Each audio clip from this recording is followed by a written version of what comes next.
Hello there, and welcome to a rare video on my channel where you not only get to see my face, but also the faces of two very special guests from AMG's game development team, Michael Plummer and William Rutan. Welcome to Time to Nerd. Hello. Thanks for having us. Good afternoon. Yeah, thanks again for coming on.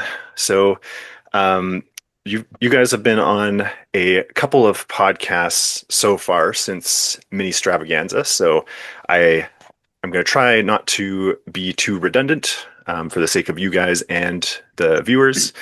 And so we'll start off with some opening questions about kind of how you guys like to play the game, and followed by a bit of a deeper dive into mission design, and then close out with some talk about future development and that process, and maybe a couple questions that where I was given very specific wording on how I could use those questions. Great. So I mentioned it to somebody and they're like, "Oh, you're going spicy." Um, but anyway, so we'll open up with what is the unit that you have the most fun playing, and if you can include an upcoming one or an already released one, that would be great. Whoever's ready. I'll go first. I love me some Cody. Cody's my guy. Yeah, you Little do. 212th action. Yeah. He is a delight after the update. I played him the whole time. I like just re-rolling. I like re-rolling clone attacks. Seems great. Cody's my guy. I love Cody. Yeah, I like that one. Yeah. Sorry, go ahead. Yeah, no. So on the released side, I'm gonna say Harris and Dula. Just a really fun primary. I really love the healing, and I just love how much control I feel like she gives me over the battlefield.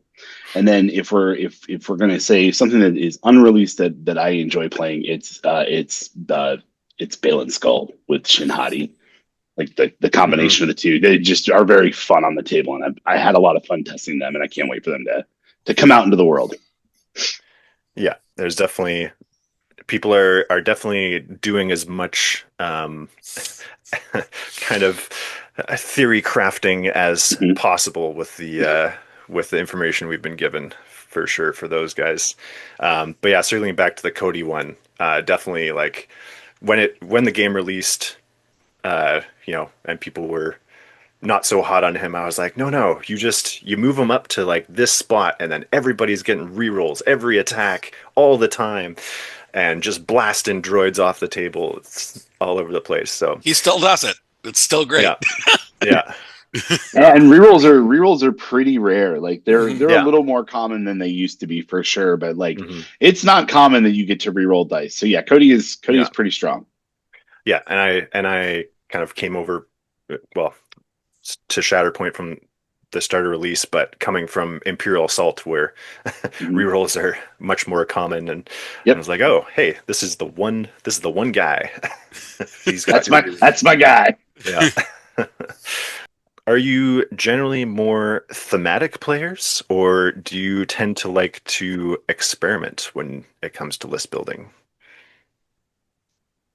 For me, it really depends on like the reason that I'm playing. So if I am playing to playtest, like for a specific reason, I'm pretty cutthroat in my list building.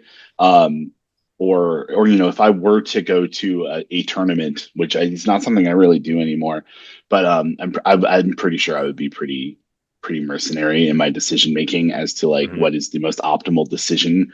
But when I'm just like kicking back and playing a game because I want to have a good time, I play super thematic. I love hmm making a list that looks like something out of the TV shows or something that came out of a movie, and just like kicking back and making laser noises. That's my life. Fair enough. Uh, I'm much more of a mad scientist kind of guy. I hmm like to think about things, and I'm like, what would happen if I mix these two mechanics together? Could I get something cool? And I do that quite a bit, right?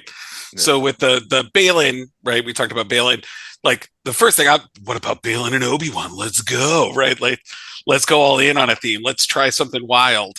Um, hmm what if we played Hondo, but when we changed Hondo's eras, it was like, what if we played Hondo, but people from the Return of the Jedi box? Yeah, let's go. Right. Like, I love doing like wild and crazy stuff and seeing how it gets works, or playing Bad Batch with clones, because that's just great.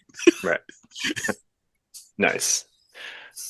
So, I mean, you kind of mentioned it, I guess, but do you have kind of a craziest combination that you've cooked up?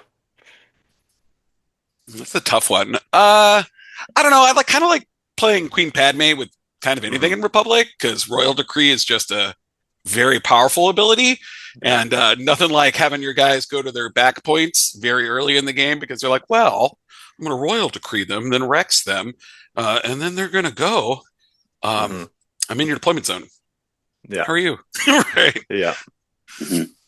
Um, as far as like crazy strategies, I'm not even sure it's that crazy, but for key operations in particular, having a pocket shock T, or really anyone Oh, that has a pocket force repulse in key operations in particular can be extremely frustrating for your opponent. Mhm. Rutan has definitely been on the receiving end of that from me I have been more than a ruined few by a Shock times. T a time or two. Ruined by a Shock T a time or two. All right, there you go, guys. If you're playing key operations, bring Shock T. If you want to, have the Monopoly experience where you're maybe not friends at the end, I guess. It's not that bad. I think he didn't see it coming. Yeah, Nope. Nope. nice. Oh yeah, circling back to that Padme box one. I actually threw Padme box down with the This Is Some Rescue box once. Mm. I was like, someone who hadn't played for a while was wanting to get a game in. And I'm Hmm. like, let's throw these two together. And yeah, Han and Chewie were like, hi, I'm taking your back points. Thank They you. do that really well. And now I'm on all 7 points going into struggle 2. Oops. Um, I hope. Oh, I'm gonna get my units distracted, new guy. Oh, I walked off the point. Right. yeah, having Sabe go and move 5 characters, that's fun too. How many wounds would you consider average for you in a game of Shatterpoint? Input or output? Output. Okay. Yeah. Oh, geez, I don't know. Tough one. I don't keep track of that. Yeah, No, it's yeah, not I fun. don't play in tournaments, so I'm not usually Right. looking at that tiebreaker. Yeah. Um, but I would probably say like 4 or 5. Yeah, Hmm. I think.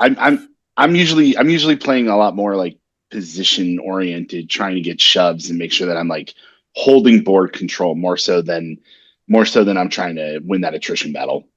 I think I'd be 5 to 6. I'm a little bloodthirsty. Yeah. I like to come and bring the pain. Hmm. Yeah, I like to win hard and fast. Like I just want to like get in there and get you off the points and try and score and win. Yeah.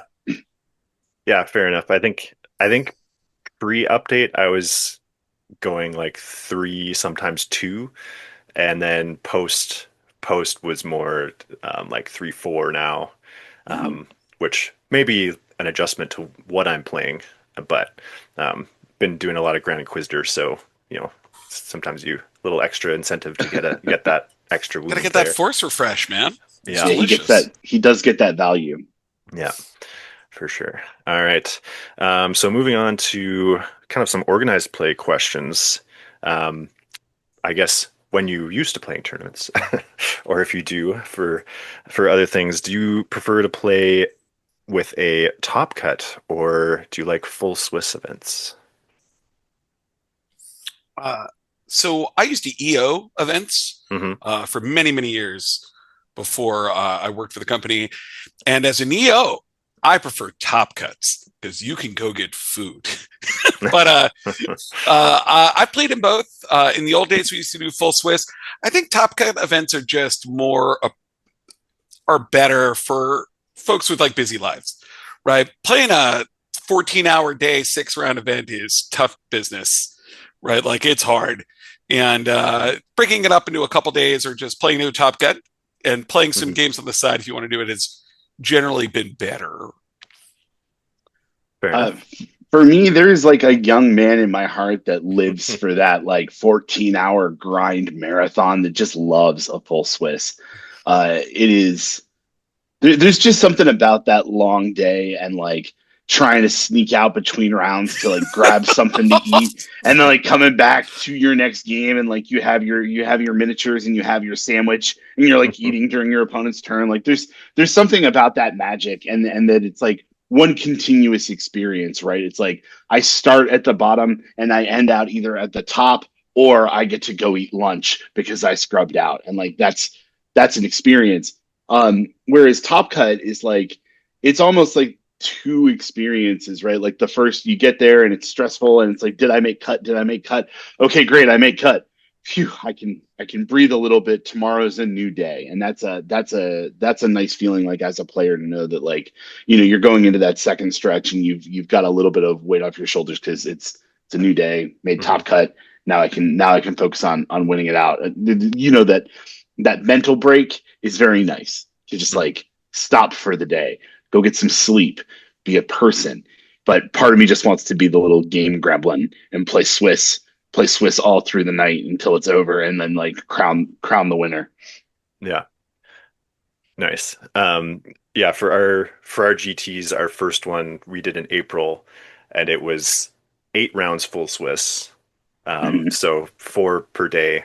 Um, Beautiful. which was a lot of fun, for sure. And but then for November here, we had our next one, and we cut it to 3 a day.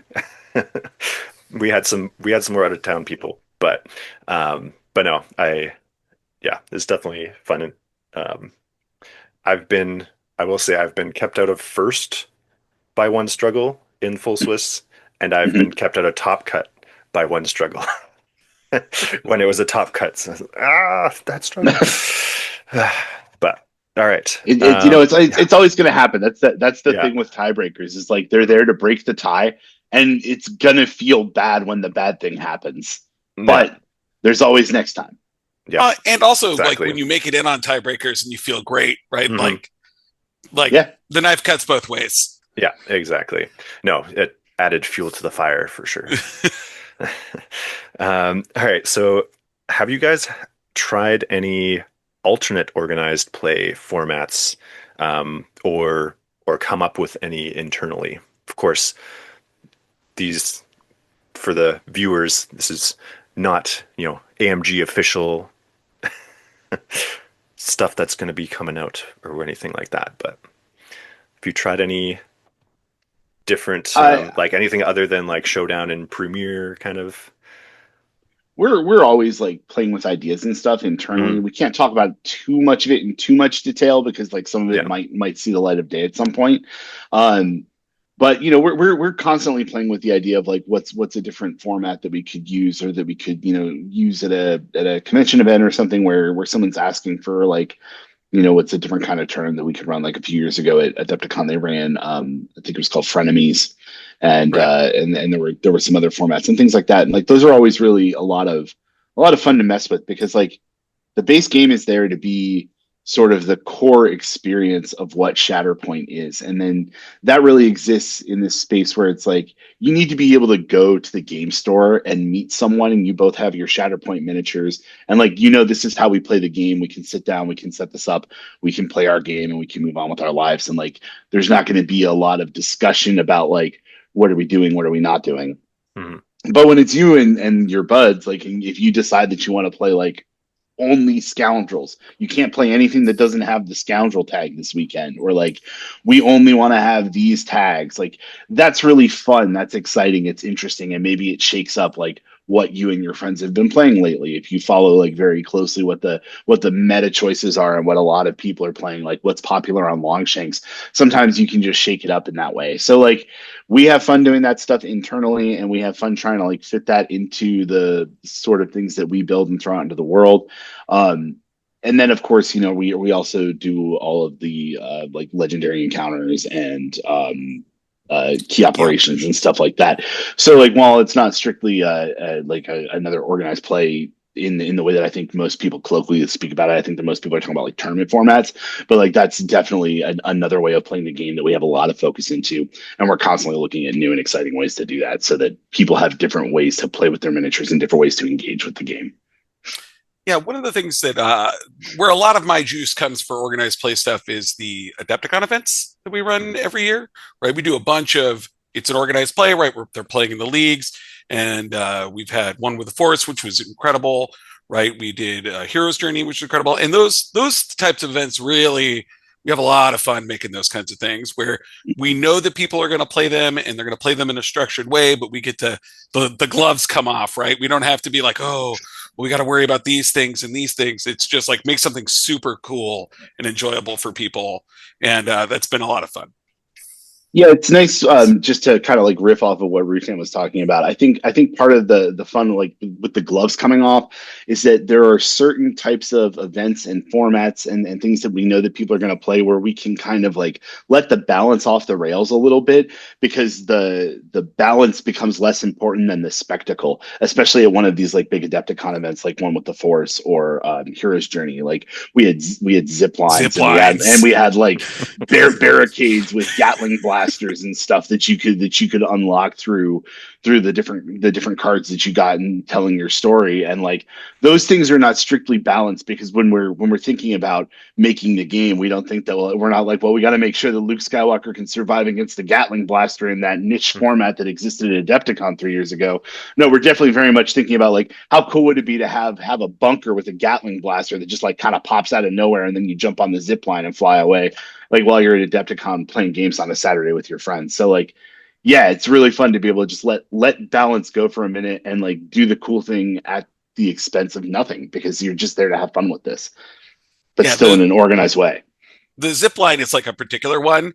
It's a sometimes food, right? Like the zip line could be very balanced, right? And we could probably get Yeah. something like that to work in a competitive format, but it would be old, right? Like, oh, I go through the super tunnel and like, but when you do it for your first time with your friend and like, your Anakin Skywalker zips down the zip line to the other side of the battlefield and like wounds their primary, it's just the best. Nice. Next, we'll move into kind of some mission talk. So, when you guys are coming up with a mission, how do you do that? What kind of comes first? Are you coming with a layout, abilities, your scoring differences? Is it all kind of start off as a package, or um, yeah, where's kind of I your starting point for that? I think everyone kind of works differently at the studio as far as like how they design scenarios and missions and things like that.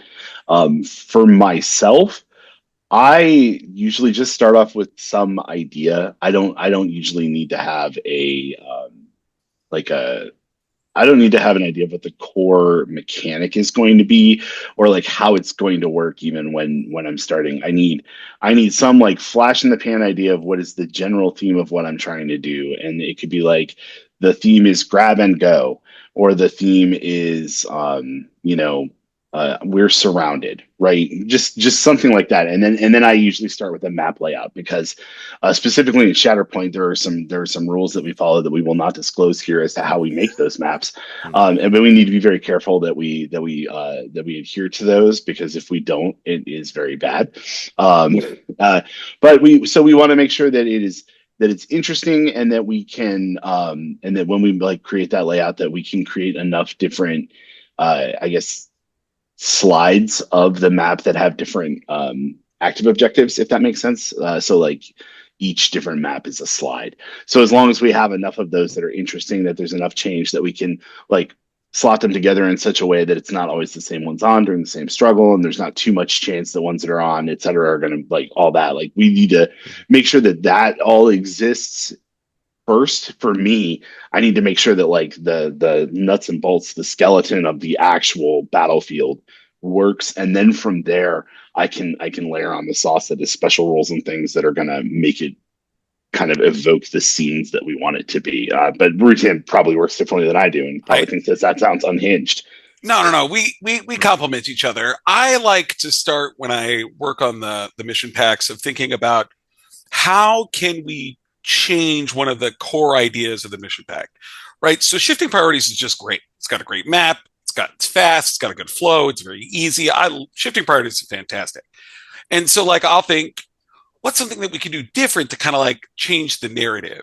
So one of the things from First Contact, if I recall correctly, you get to change the maps, right?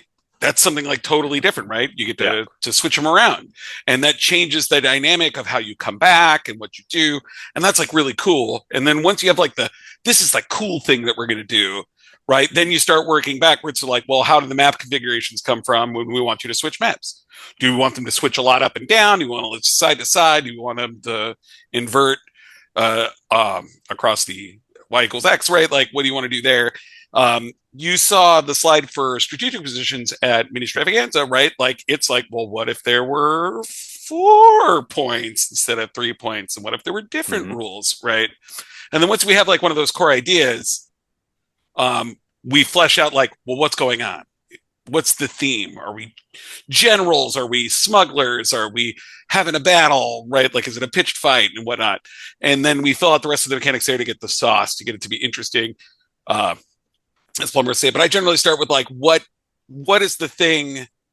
Like, think of shifting priorities, but what could we do different to make it like new, fresh, and exciting, but still familiar? Hmm. Nice. Yeah. So I guess I'll be crossing out the follow-up about rules of thumb, but um, I'll point out one thing I've noticed about mission layouts that I assume is a rule of thumb is that the active objectives are generally as close as range five to each other or in that ballpark. There's a couple where it's There, slightly in, but there is a rule about how close they can be to one another. Yes. yeah, To yeah, give you figure that. to answer your unasked rule of thumb, one of the rule of thumbs, and this came up a bunch in one of our more recent developments, is the number of objectives should be odd. Right. Yeah. Yeah, Right, makes that's a rule of sense. thumb. Yeah, Right, the number of objectives should be odd, and you'll yeah, notice there's a lot of odd ones. yeah. I mean, that does kind of make sense too with they're always symmetric, right? And then you've always got that center point, right? So kind of Yeah, and by and that's nature.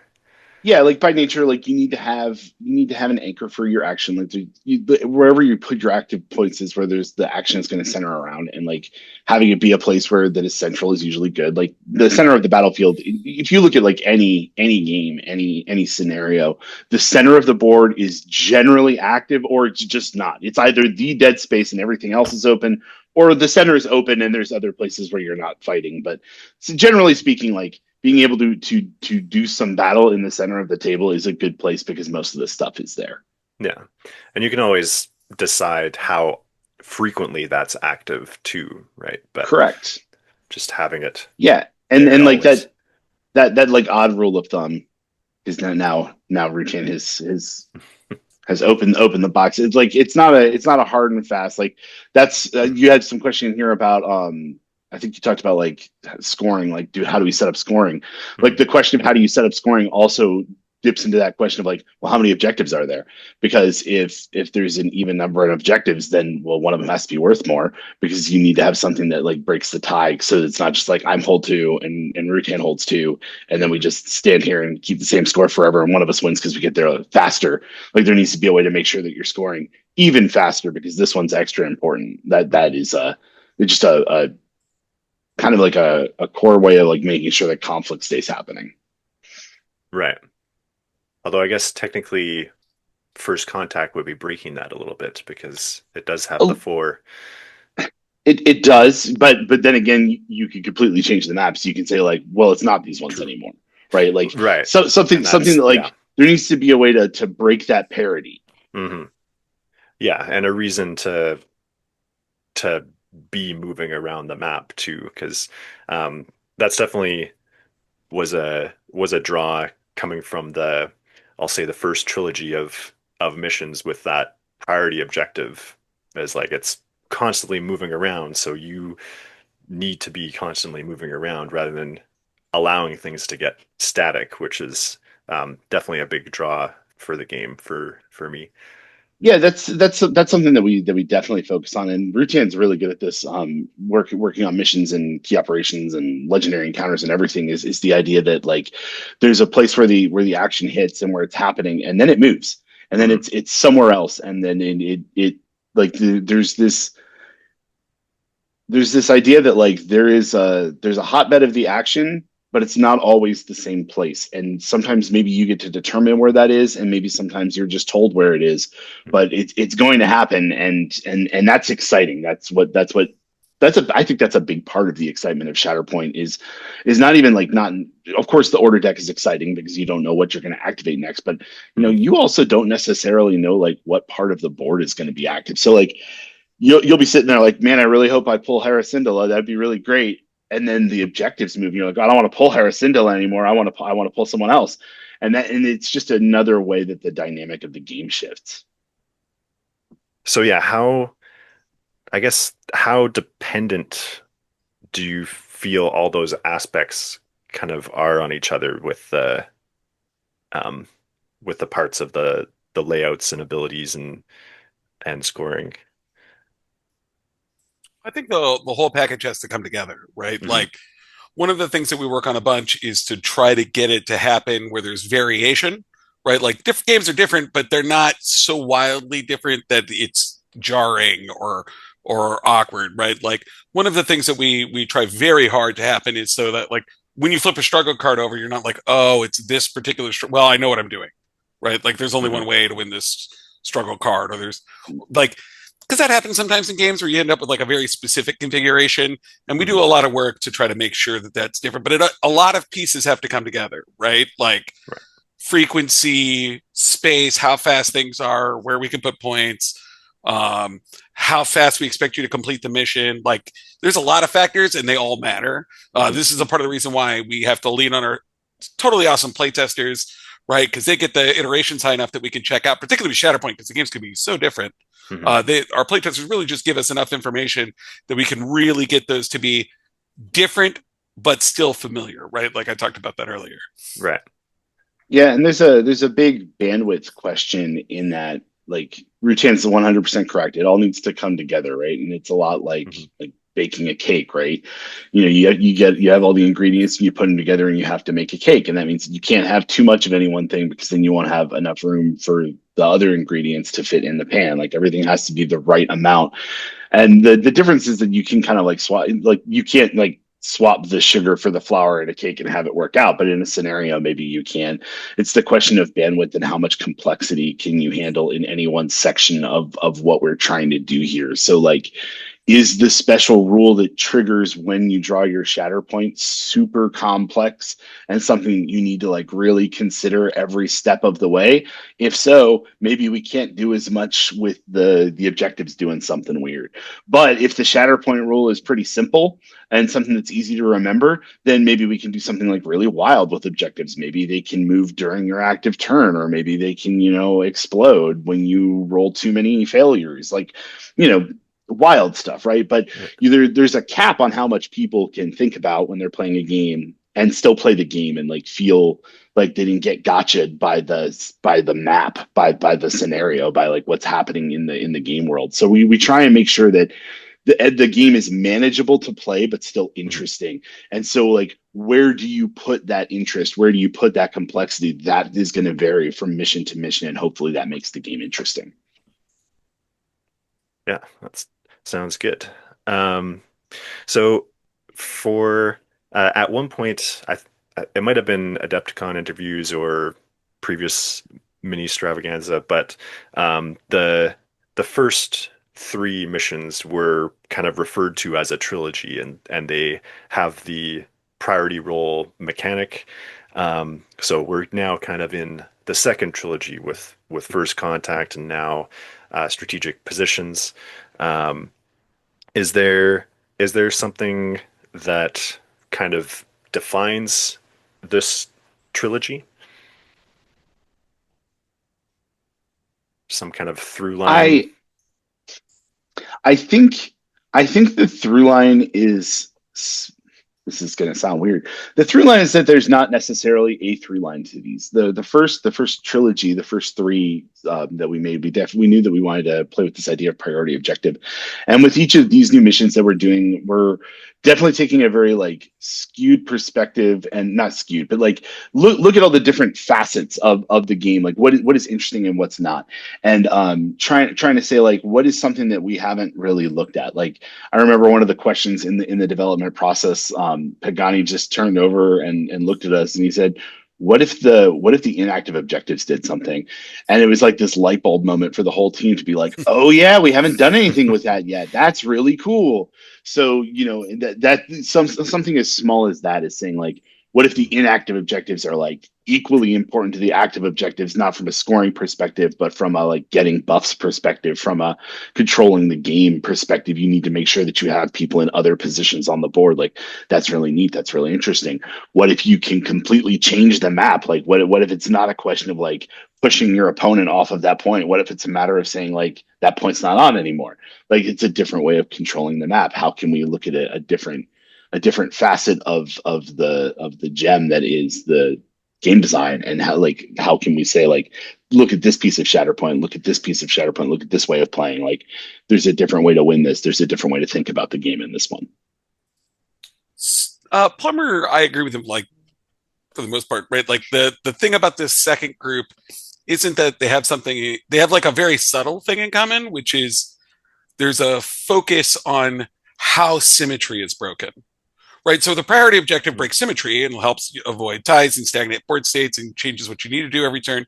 And from what you've seen from First Contact, you can see that we took a totally different take on how you break symmetry, right? Like how you get ahead or get out from being behind and whatnot. And I think that if there is a through line, and I'm going to put that in air quotes because it's not the same from each pack to pack, right?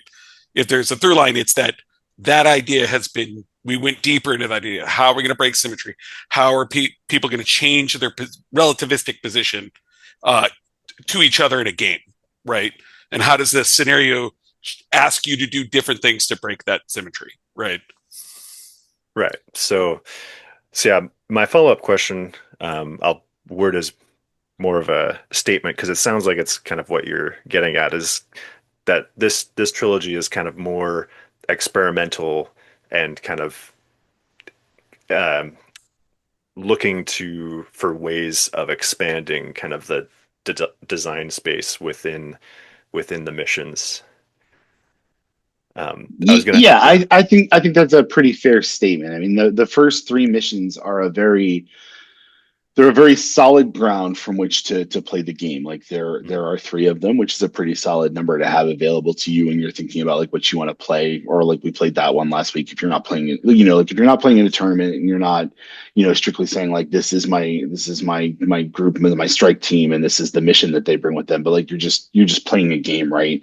You say, well, what mission do we want to play tonight? Like there's three of them. That's enough to like have a solid choice of something that is pretty consistent. You know how it works, and like it's a solid game. And then you bring in this next set, and it's like, oh, I want to play this one because it's weird. I want to play this one because it does something different, and my strike team is good at that. Or I want to try a strike team that's going to work well because it's going to adapt to the shifting map quickly because everything's really fast, right? So yes, I think that's fair. I think it's really astute.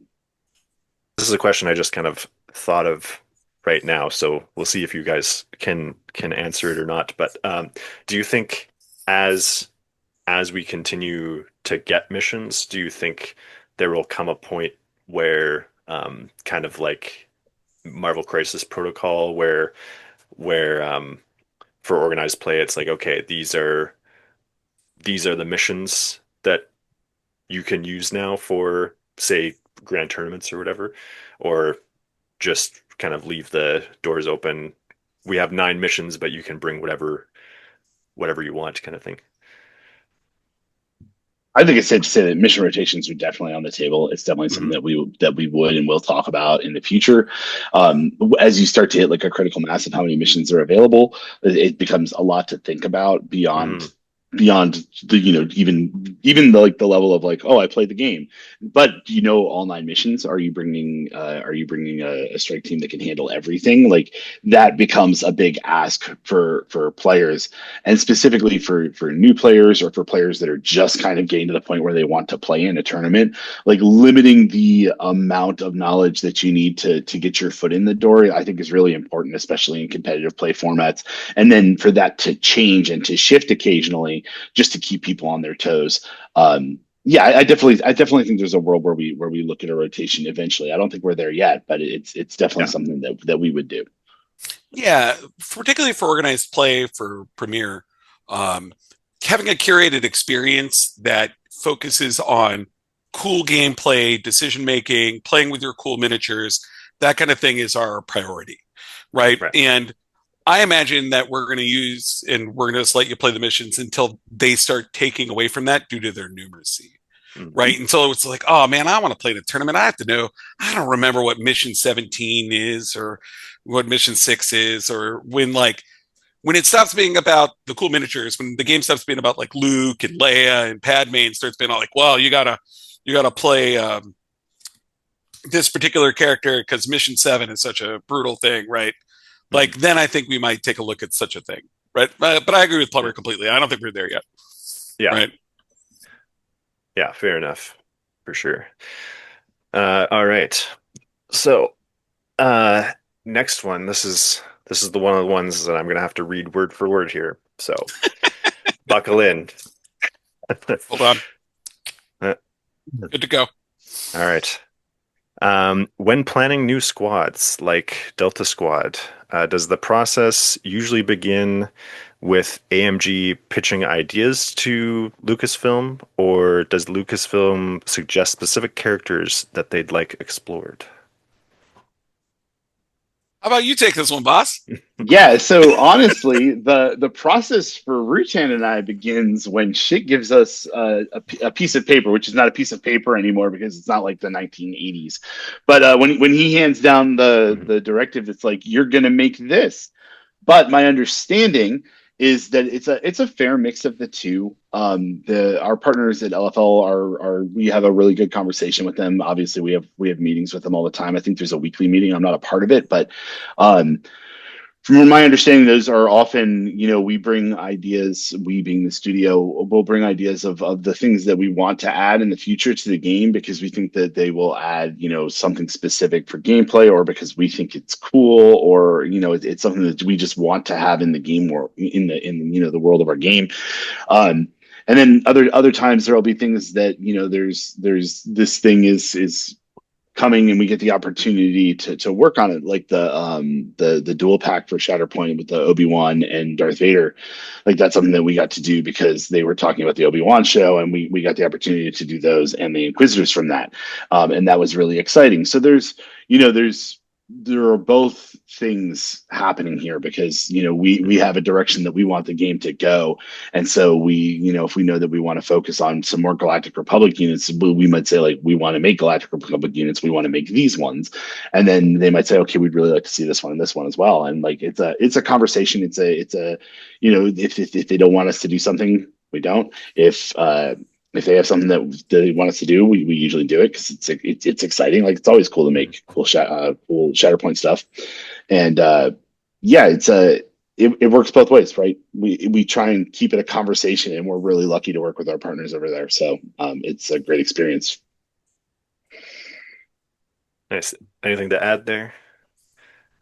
No. Um, so I guess I'll follow up with a um, slightly different question.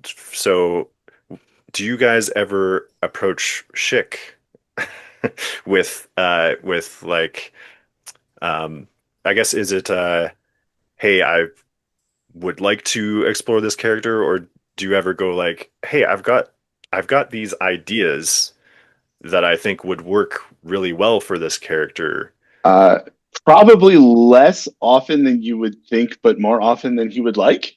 Uh, meaning to say that like yes, we get very excited sometimes, and there are Mhm. things that we want to do, and like we're like, oh, I have this really cool idea for XYZ. And Mhm. sometimes you're lucky and it works out, and it's something that's like already coming, or we're looking for an idea in that moment for like what can we do. But most of the time we kind of hit the point where like you kind of hit a point where you've been doing the job for a while, and you're like, okay, it's my job to make what I'm told to make, and you stop making the pitches and the begs because they're Mm, coming anyway, right? Like the right. Schick always talks all the time about how like on a long enough timeline we're going to make everything, and so there's a reason and there's a strategy for why things are made and when they're made, and it's usually not about like how specifically excited you are about one specific thing, and you start to find an excitement in like everything that comes, and that's at least been my experience. Rutan's might be different. Oh no, mine's right there, right? So like if I got to, successfully pitch everything, there'd be a lot more clones. I love clones. But the thing is, Schick is really open minded and he's willing to hear you and talk with you, right? Like that's never the problem. We just making a lot of stuff, and a lot of times the thing you're like, oh, this would be so cool, and then Schick like shows you the treasure trove and you're like, oh, never mind. We you have like that moment, and sometimes it works out and sometimes it doesn't, right? Like it takes so much to get a miniature made, right? The wonderful work that our artists do and the sculpting do incredible work, right? Like the Balin sculpts are incredible. Like there's so much going on that turning on a dime to like start a new thing is really challenging, right? So most of the time it's either got to work out or it's got to be like pretty specific. But I wouldn't say like Schick's like never talk to me about it, right? Like he's pretty cool about it. Yeah, and like so, like Rutan was just saying, it's like changing on a dime and stuff. Like we're really lucky. We get to we developers, we get to chat with like Dallas and Kevin and the sculptors when they're working on making the miniatures and stuff. Like they'll come to us and they'll ask a question sometimes about like what do you think this unit's going to do? What do you think this is going to be? And sometimes we have to go to them and say like, does this unit have a blaster? Like, do we need to give this thing a Mm, ranged attack? Because if it has a blaster on the miniature, we should probably give it a range attack. Like those kinds of questions. We're really lucky that we have really open communication between all the teams here, and we're all really excited about the stuff that we're making, and like the communication's really open. But like by the time we get it, by the time it's our turn to do the work, we usually can't be like, oh, I'd like to add something. Like I'd like this to have a different weapon. Like that's not possible because this has been in process with someone else for a very long time. So yeah, there's like it's definitely there's definitely like the like, hey, we should make this. This is a really cool idea. And when that works out, it's usually not something that you get to start on right away. right. All right, cool. Well, thank you guys for humoring me with Of that course. question. All right, and so one more. Uh, there was mention on the Rarely Reserved podcast that another balance pass is being worked on currently. Is there anything you can share about the team's current approach to future updates, whether in scope, timing, or philosophy? Why don't you go with that, Ruchin? Nah. So yeah, a lot of it has to do. There's so many factors that come in whether and how much we can do a balance pass or not. For example, like the update for 2025 took something like a ballpark of like 8 or 9 months to get sorted out. So it took quite some time, Mhm. right? And largely a lot of moving parts. We touched a lot of things. We wanted to make sure our work was good, right? We didn't rush it. We had to make sure all the particulars made sense. But generally, we look at like what things people are playing, what things that we have looked through, and we watch our community members and we talk with people in the community, like what has been underperforming, and honestly, just what isn't living up to their fantasy, right? Like that's a big thing. People want cool Star Wars things, and if we made something in the past and we just made a mistake or like didn't stick the landing quite the way we wanted, and something wasn't working the way that it is, right? We want to get in there and make it better, right? And that's largely our philosophy, right? Like, um, to give you a very perfect example of this was the Mace Windu in the 2025 update. Mhm. He was good, but he wasn't really doing what we wanted him to do. He wasn't really fulfilling his fantasy. And people really didn't like that his squad configuration was so restrictive, even though it didn't really matter that much. Like he was still quite powerful, right? And that was just the thing where we thought this would go differently than it did. And then when we got an opportunity to fix it, right, we went back and we're like, all right, let's make this guy cool because somebody out there's favorite character is Mace Windu and they want to play him in every game, and we want to facilitate them having the most fun.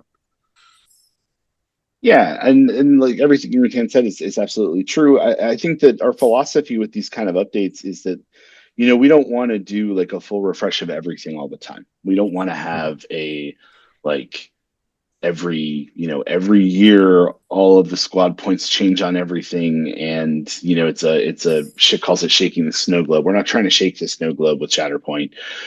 What we're trying to do is, I guess, curate the experience so that as the game continues to grow and shift and change, and as people find new strategies, because new things have entered the arena and new things have entered the ecosystem of Shatterpoint, we want to make sure that nothing falls too far behind. Because the reality of making a game is that, and the reality of linear time is that the things that you make in the beginning are not going to be as good or as fun or as interesting as the things that you make in the end, because there is a natural progression, and you can call it power creep, but it exists because you constantly need to be pushing the envelope or else the game stagnates. You constantly need to be doing something new.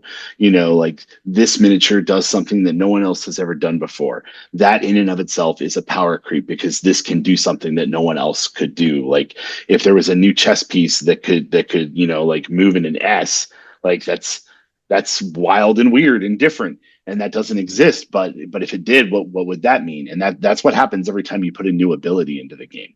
So we need to like kind of think about it on that level. And so, you know every once in a while we get this chance to come back and say, like, okay, well, let's look at a few things and say, let's bring these back up to the level so that they're playing with these kind of like, not necessarily like playing with the top contenders. You don't want to make everything like, if you pull everything up into the top 5%, that is power creep, right? You don't want to just like lift everything. So like, okay, well, this is the new best thing in the game. There always will be a best thing, but you're not trying to constantly change what that is. That would be shaking that snow globe. But just like saying like, okay, well, these things are at the kind of the floor. People are not feeling them. We see the problems in them. Can we bring them up and like give them a boost so that they're at least playing the same game with everything else? And that's kind of our approach. And really we want to try and be targeted and hit a few things at a time rather than do large swaths of things, because there's this idea that if there are things to change and there are a lot of changes to make, you want to change them slowly, because if you change too much at once, you don't know what worked and what didn't. So if we change Mhm. like a huge swath of the game, like let's say we decided we're going to change 60 units in this update, it's really hard to get a handle on which of those changes were good and which ones were negative, which ones like pushed too far and which ones were like just right, because everything changes too much and kind of lands where it will. Whereas like if we focus on, we're going to change 15 units, we can really look at them and we can really say like, what is the problem with these, like what is not working, and how can we push these up to a place where they're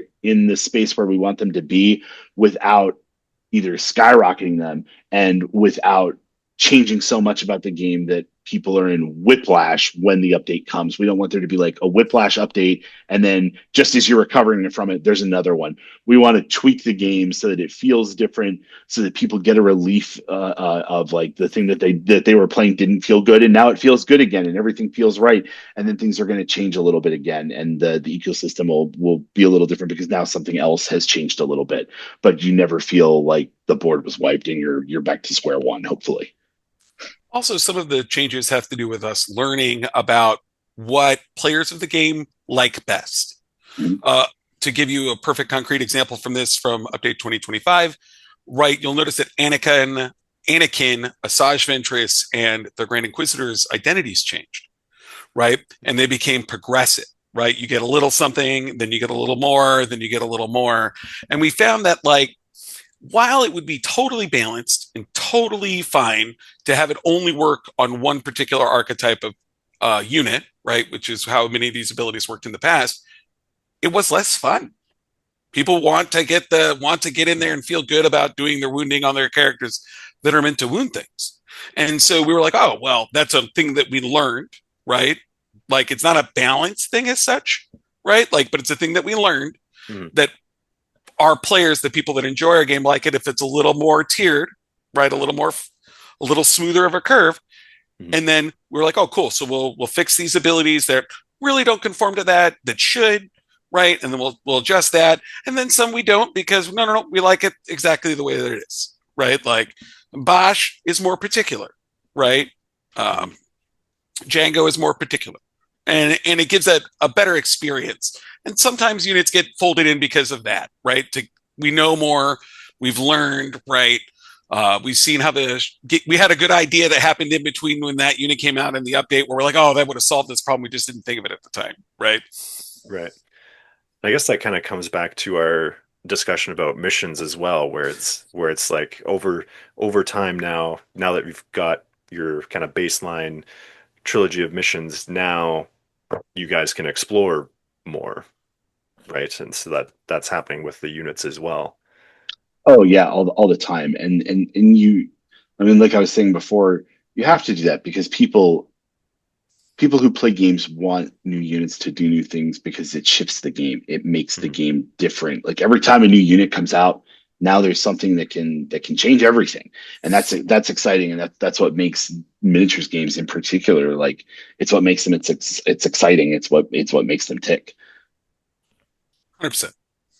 For sure. And I think in past interviews too, it's it sounded like there's definitely a prioritizing on theme, kind of Mhm. theme first with, the character's got to feel like the character. Um, and and definitely uh, it's definitely obvious the way that units are designed, that there's a lot of different ways that things can be tweaked. Like there's, the force costs, the squad points, the stamina, the expertise, the dice, Yep. all those things that kind of don't touch the theme that can be tweaked Yeah, as that's one necessary. of the things that we talked about in a lot of the interviews that we had around May when the update came out, which was a little while ago. So some people may not have heard it or may not remember it, but the it's sorry, my train of thought is leaving me a little bit. Um, I'm sorry, it's Theme first, completely. boss. Oh, thank you so much. Oh yeah, so when we were doing the update, thank you, Rutan. So when we were doing the update, like one of the things we want to do, like specifically like Anakin Skywalker, the idea behind the Anakin Skywalker design is that Anakin Skywalker is the big hero. He's General Anakin Skywalker, and he's the big hero, and he comes in, and he saves the day. And like when we do these updates, we don't want to necessarily change how the character plays on the table because we know that like Anakin should make this big bombastic play, and he should go in and do this. So like yeah, we could come through and do these balance updates, and we could change it so that he plays differently and so that he is more support and that he like throws out buffs and he moves people around and stuff, and that would be very effective. But that's not the Anakin Skywalker that we were making when we made Anakin Skywalker, and that's not the Anakin Skywalker that we sold with the game necessarily. To say like, people bought Anakin Skywalker because they see that second attack and their eyes get big and they're like, oh, this is going to be good. So we got to make sure that like when we do this update, when we make this change, when you make that second attack, it's going to be good, right? We want to make sure that we keep those like Would you say, solid Plum, themes. it's where the fun begins? I would say that. Hey. And even though I interrupted Plum, I'm going to No, segue no, off you're that a good. little bit. Please. Is theme is we talked about this in other things, but it's just the truth. Theme is the most important. We could make Darth Vader the best support primary in the game, and that would be really bad, right? Like people would not like that. What do you mean Darth Vader is healing everybody to full? Imagine if Darth Vader had Luminara's complete heal, and you were just like, this makes no sense at all, right? And so, like, Yeah. that's the big deal. Is we actually talk about this in development a little bit. If a thing is doing what it's thematically supposed to do, that's the hardest part. And then underneath it are the machine, the mechanics. Should it be range 5? Should it be range 4? Should it be range 3? Should it be 1-4? Should it be 2-4? Should it be an innate? Should it be an identity? These and that. Those are the things that are the easiest things to do because we can iterate on them. We can be like, all right, try to 2-4. How's it, playtesters? Oh, it's not good. Okay. 1-4. Okay. Oh, the timing is weird, right? Like those are things that we can get very concrete. But if Darth Mhm. Vader's full healing people, like that's just wrong. right? That's incorrect. And so like a lot of the top level stuff is the most important because if it's wrong, it doesn't matter how powerful or how well designed it is. If it doesn't meet its fantasy, people just won't like it. They didn't buy Darth Vader for somebody to complete heal. They bought Darth Vader to whip around a red lightsaber and beat some butt. That's for sure. Yeah. Yeah. Anything else to add there? That about covers it. All right. All right. Great. Well, that concludes my questions for you guys. So thank you so much for coming onto the channel and for all the work you guys have been putting into these games for us. And hopefully we can do this again in the future. Um, any anything else you guys want to throw in there before we close out? I mean, just as always, thank you so much for everything that you do, creating content and talking about the game. And thanks to everyone that watches your videos, listens, but whatever way that they consume what it is that you do. Thank you for your passion for Shatterpoint. It's always exciting to come out here and talk to anyone about the game and share our passion for what we do and hear how much you guys enjoy it. So thanks. Plummer's right on there, right? We appreciate everybody in the community and what they do and how they support us in Shatterpoint. It's fantastic. Great. Yeah, thank you guys. And thank you to the viewers for watching. Subscribe and look out for more.